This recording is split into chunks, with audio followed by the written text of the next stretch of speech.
अनिल देशमुखांकडे कोणता video bomb आहे अशी चर्चा आता सुरू झाली आहे, कारण ऑफर देणाऱ्याचा ऑडिओ व्हिडिओ हा देशमुखांकडे आहे आणि हा व्हिडिओ भाजपच्या कुठल्या नेत्याचा व्हिडिओ देशमुखांकडे अशी चर्चा आता सुरू होतीये।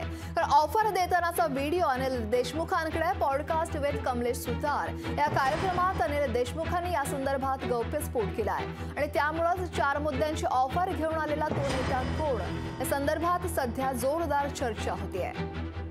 ती माझ्याकडे ते ॲफिडेविटचा ड्राफ्ट घेऊन आला होता, त्याचं संपूर्ण रेकॉर्डिंग माझ्याकडे आहे।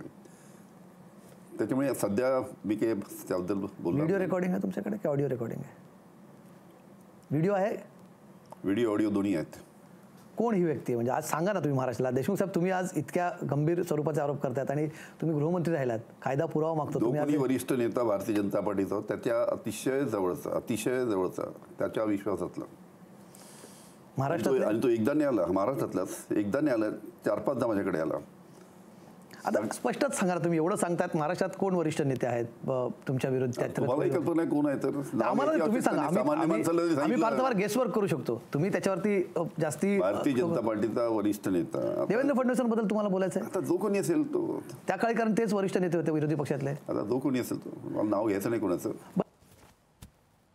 तर अनिल देशमुखांच्या गौप्यस्फोटावर राऊतांनी प्रतिक्रिया दिली। अनिल देशमुखांनी व्हिडिओ संदर्भात माहिती दिली होती असं राऊत म्हणतायत। तर देशमुखांकडे व्हिडिओ आणि सीसीटीव्ही फुटेज आहे, त्यातली माणसं देखील ओळखीची आहेत असं संजय राऊत म्हणतात। माहिती आहे तो विषय, या विषयावर त्यांची आणि माझी अनेकदा चर्चा झाली होती। ते माझ्याबरोबर कारागृहात होते आणि त्यांनी आतमध्ये असताना मला सांगितलं, जेव्हा सुटले तेव्हा त्यांनी मला ते पुरावे प्रत्यक्ष दाखवलेले आहेत। त्यात व्हिडिओ आहेत, CCTV फुटेज आहेत आणि माणसं ओळखीची आहेत त्यात दिसणारे, एवढंच मी सांगतो। तर अनिल देशमुखांच्या ऑडिओ व्हिडिओ गौप्यस्फोटावर खासदार सुप्रिया सुळेंनी काय प्रतिक्रिया दिली ती देखील पाहूया।